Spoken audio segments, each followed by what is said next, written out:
La lucha libre tiene una relación extraña con los fanáticos. Sin ellos, la misma no se mantiene, como en todo medio de entretenimiento o deporte. Incluso cuando causas de fuerza mayor previenen que el fanático esté ahí, la lucha libre encuentra la manera de llegar al mismo. Lo veíamos todo el tiempo, los luchadores le deben su trabajo y vida a los fans.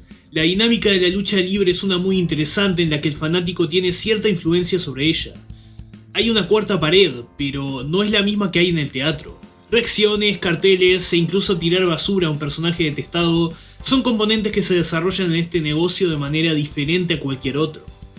Esto para muchos genera cierto apego.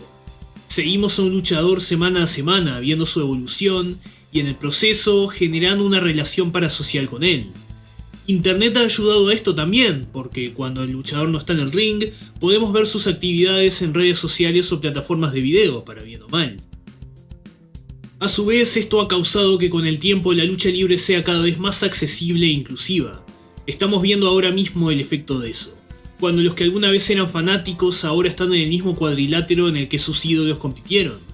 Cora Jade y Roxy son dos figuras prometedoras de la lucha libre femenina, pero su estrellato temprano no evita que le rindan constantes tributos a su mayor inspiración, AJ Lee. Por supuesto, AJ abraza esto con felicidad, reconociendo a Cora y Roxy como sus hijas luchísticas.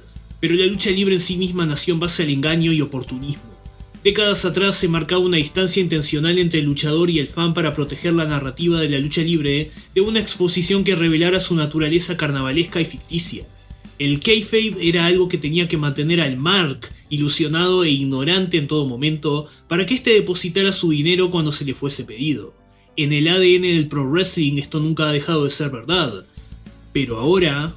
And here's me with one of my faves, CM Punk. Los Marks están en el ring.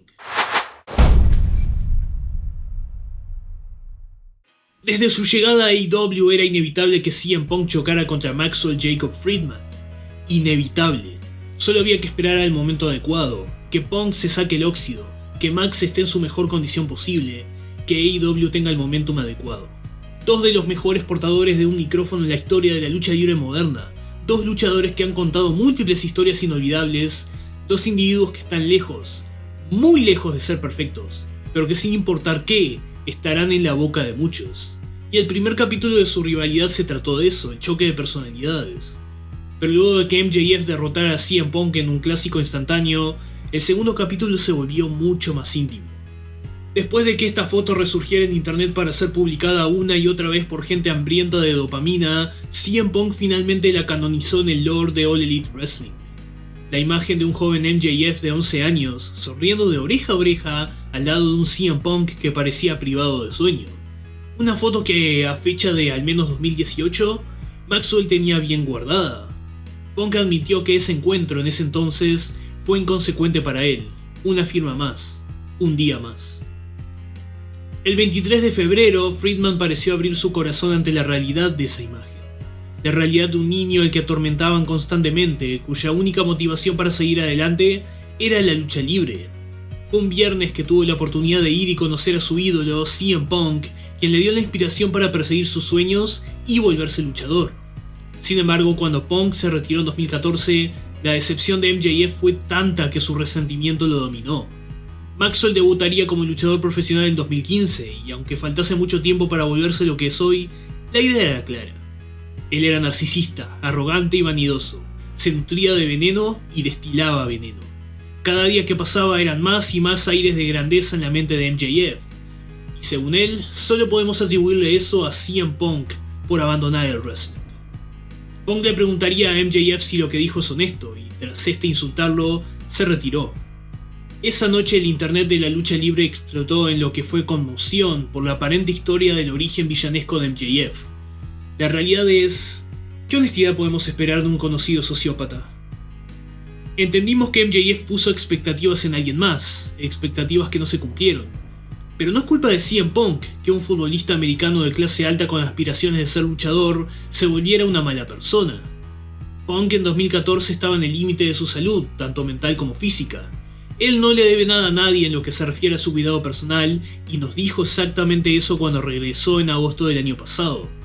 Las condiciones estaban claras. Lo han estado desde el inicio de la cultura de la celebridad. Si te dejas engatusar por tu relación parasocial con tu figura favorita, si esperás que esa persona haga todo lo que está bien bajo tu propio criterio, en algún punto vas a salir decepcionado.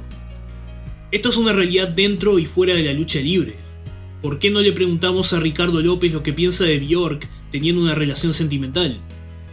No podemos, porque su decepción obsesiva lo llevó a la locura. MJF debería saber esto.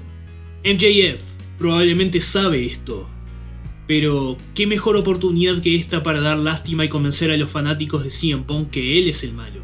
¿Qué mal va a hacer manipular los sentimientos del público general y los del mismo CM Punk a tu favor? Este es MJF, el estafador más grande del wrestling actual.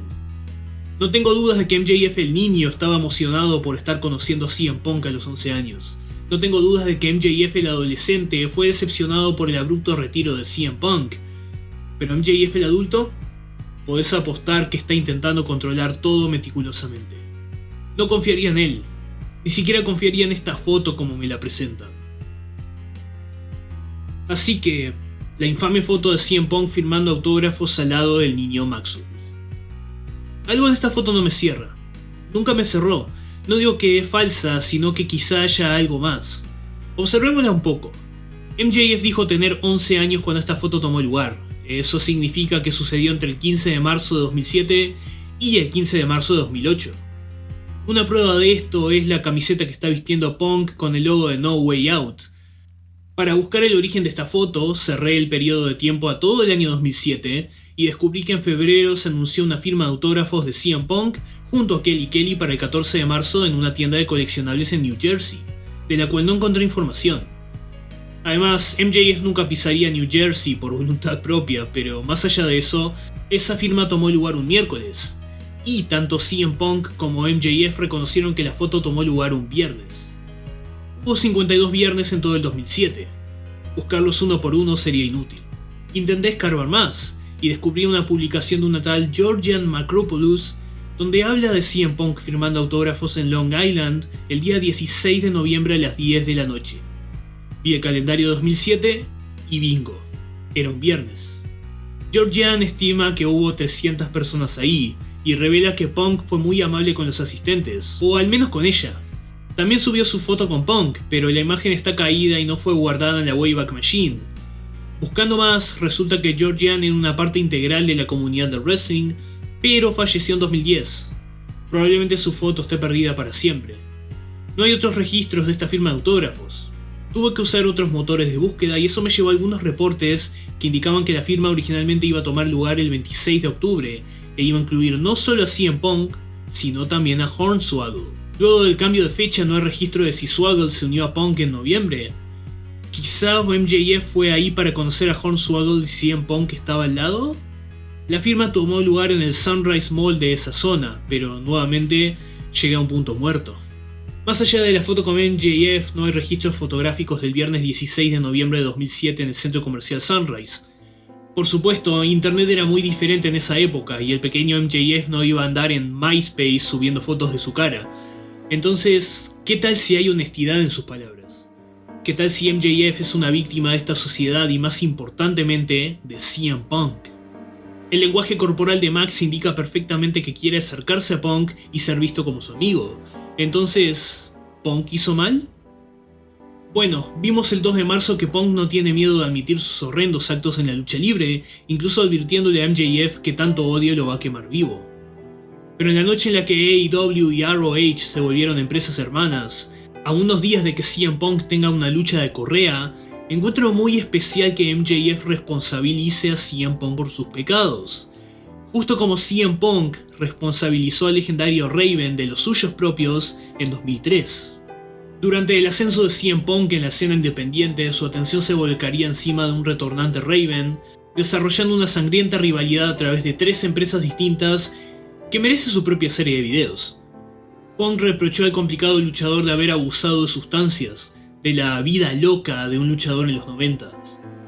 Punk describe a Raven como un héroe caído de una era que terminó tiempo atrás viviendo en un cuerpo muerto. El luchador Straight Edge literalmente señala a Raven como alguien que lo motivó a unirse a una escuela de lucha libre y sacrificar todo por su carrera, buscando estar con Raven en el mismo ring, solamente para descubrir que Raven era una miseria, alguien que le recordaba a su propio padre alcohólico. De cierta manera, los traumas de la infancia de CM Punk fueron proyectados en Raven, y Punk hizo todo lo posible para hacer sufrir al Cuervo Atormentado. Prometió volverse un monstruo para acabar con todos los otros monstruos. Él esperaba algo de Raven que no era la realidad. Raven, aunque lo que hizo con su cuerpo estuvo mal, sigue siendo el único responsable por sus acciones y el único al que le debe explicaciones. ¿Qué tiene que ver el abuso de sustancias de Raven con el alcoholismo del Sr. Brooks? Bueno, quizá Raven estaba recibiendo karma por su pasado. No solo su desenfrenado estilo de vida, sino también haber sido uno de los villanos más crueles y rencorosos de los años 90. Es gracioso porque a su vez esa historia empieza con un campamento de verano donde Tommy Dreamer le hacía bullying a Raven cuando ambos eran niños, causando una espiral de odio que resuena hasta el día de hoy. Raven, el manipulador, que luego fue castigado por CM Punk, el manipulador, que luego fue castigado por MJF, el manipulador. El odio engendra odio después de todo. Entonces acá nos encontramos, 2022. CM Punk está en duda, quiere saber si MJF está siendo honesto porque sabe bien que la mentira abunda en este negocio, sabe que ninguno de los dos es un santo. Eddie Kingston lo demostró en noviembre, hay algo muy oscuro dentro de CM Punk que puede o no puede explotar en cualquier momento. Pero al final del día, el nativo de Chicago intenta ser mejor persona. ¿Podemos decir lo mismo de MJF? En el documental de Kenny Johnson hecho en 2018, el cual es básicamente la biblia del personaje Maxwell Jacob Friedman, vemos cómo MJF crea un personaje para su personaje. MJF es presentado como un siniestro manipulador que fue capaz de fingir una carrera en fútbol americano y encerrar a sus propios padres en la cárcel para zafar de un crimen que él mismo cometió. MJF es peligroso. No solo es un mentiroso, sino que es un genial mentiroso. Tiene los recursos, el dinero y los contactos para respaldar cualquiera de sus mentiras. Y esto escapa de la cuarta pared y de la narrativa ficticia en el momento en que cientos de fans están hablando del pobre MJF y su triste historia, solamente para que 7 días después, MJF reafirme quién es en realidad. El personaje de MJF, con sus patologías antisociales, con sus complejos y traumas, es capaz de engañar hasta el Mark más inteligente de todos. Porque en 2005 el diablo engañó a los fieles de Ring of Honor, pero en 2022 el diablo fue derrocado y reemplazado por alguien aún más maligno, el auténtico anticristo de la lucha libre, Maxwell Jacob Friedman. Y todos estamos siendo engañados en cada segundo. La línea entre realidad y ficción está tan difuminada que es ridículo de concebir en la época actual lo bien que está respaldada. ¿Y no es esa la fundamentación de la lucha libre en su más clásico formato? No digo que la discriminación hacia los fans deba seguir existiendo, personalmente no soy partidario del término mark, y no soy el único. Pero esta rivalidad cuenta una historia que va tan arraigada a la lucha libre, desde el mensaje que se quiere transmitir, hasta las referencias a otras historias del pasado, que es una carta de amor a todo esto. Un muy irónico y cínico comentario sobre qué pasa al conocer a tus héroes, en donde los héroes son una decepción, pero vos también decepcionás. Una muy humana historia sobre la ilusión de tener ídolos, cómo estos ídolos pueden abusar emocionalmente de nosotros y cómo no tenemos nadie a quien culpar, sino a nosotros mismos. Una realidad basada en espejismos. Lo que pase de acá en adelante, no tengo idea, pero algo seguro. Alguien está mintiendo.